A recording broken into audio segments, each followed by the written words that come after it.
Le prochain candidat, le 10e, s'appelle Kevin Hérissé.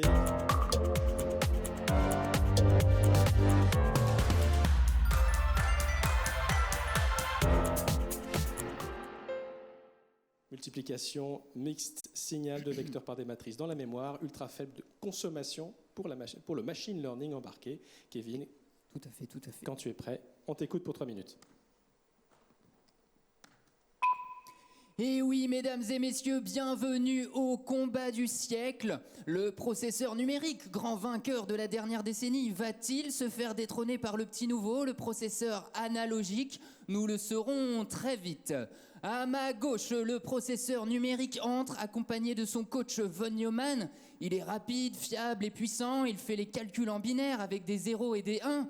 On le retrouve partout, sur nos téléphones, nos ordinateurs et sur les serveurs du monde entier. Il entre accompagné de son armada de batterie et de sa fidèle assistante, la mémoire. À ma droite, le processeur analogique, avec ses calculs intégrés directement dans la mémoire. Il est très économe en énergie, calme et concentré.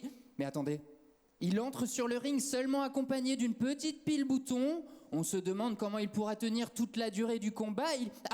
L'arbitre s'approche et énonce les règles du match. Ces deux processeurs vont devoir effectuer les calculs d'un algorithme d'intelligence artificielle, c'est-à-dire des additions et des multiplications.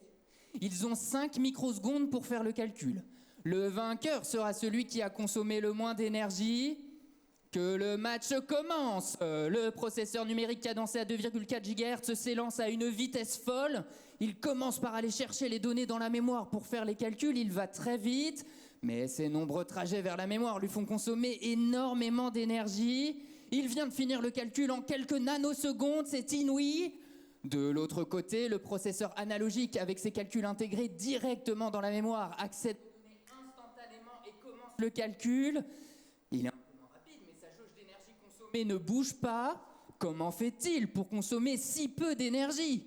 La cloche retentit et il a fini son calcul à temps. C'est magnifique ce qui se passe, il n'a presque rien consommé. Nous attendons les résultats de l'arbitre. C'est le vainqueur! Il est très clair, l'arbitre l'a dit, le processeur analogique a consommé 10 fois moins d'énergie pour les calculs de l'intelligence artificielle. Allons interroger son concepteur pour en savoir plus. Son concepteur, c'est moi. Et dans le cadre de ma thèse, j'ai analysé les faiblesses de l'adversaire. Je me suis rendu compte que dans la plupart des applications de l'intelligence artificielle, les données arrivent relativement lentement. Je me suis donc demandé s'il était possible d'exploiter ce temps pour faire les calculs et consommer moins d'énergie. J'ai donc mis au point un circuit avec une approche innovante.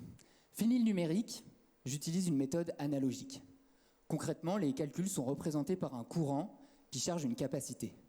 L'intérêt de ma méthode, c'est de permettre aux applications embarquées de l'intelligence artificielle de consommer très peu d'énergie. Elles pourront tenir plusieurs années et sur une toute petite pile. De quoi mettre KO la plupart des processeurs numériques, n'est-ce pas ? Bravo.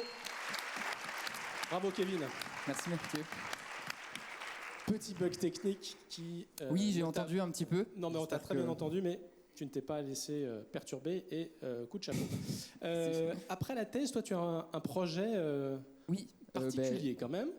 Effectivement, j'ai un ambitieux. Projet de création d'entreprise qui du coup industrialiserait ce projet de thèse. Donc je suis lauréat du concours Start Your PhD Up qui est organisé par la SAT Nord. Depuis peu, je suis aussi... je fais partie de l'incubateur de l'Université de Lille. Et puis, je continue à profiter là de tout cet écosystème en fait, qui est assez présent pour accompagner les chercheurs dans la recherche et dans la création d'entreprises avec la région, la BPI, etc. Donc, alors comment on se prépare ? C'est quand même un autre métier que celui de chercheur. Comment on se prépare ? Il y a des formations, il y a des...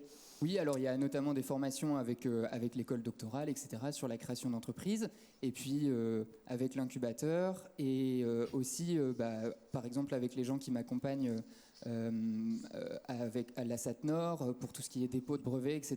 Donc oui. On apprend tous les jours.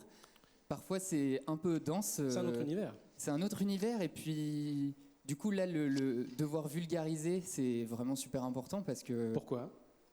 Disons que le public auquel on fait face doit comprendre parfaitement notre sujet. Et pour autant, on ne doit pas les noyer sous des tonnes d'informations et des tonnes de technicité. Et donc, c'est vrai que l'exercice s'y prête plutôt bien. Les prochaines étapes, là, pour l'instant, les prochaines étapes, c'est terminer la thèse pour pouvoir se focaliser. Gros morceau, oui.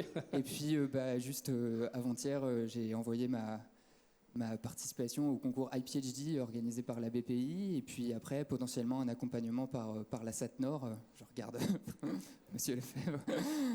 Eh ben, il y a un cocktail après. Oui, j'y compte bien. Bravo à toi pour ta thèse, ta présentation et ce projet. Kevin Hérissé, mesdames et messieurs.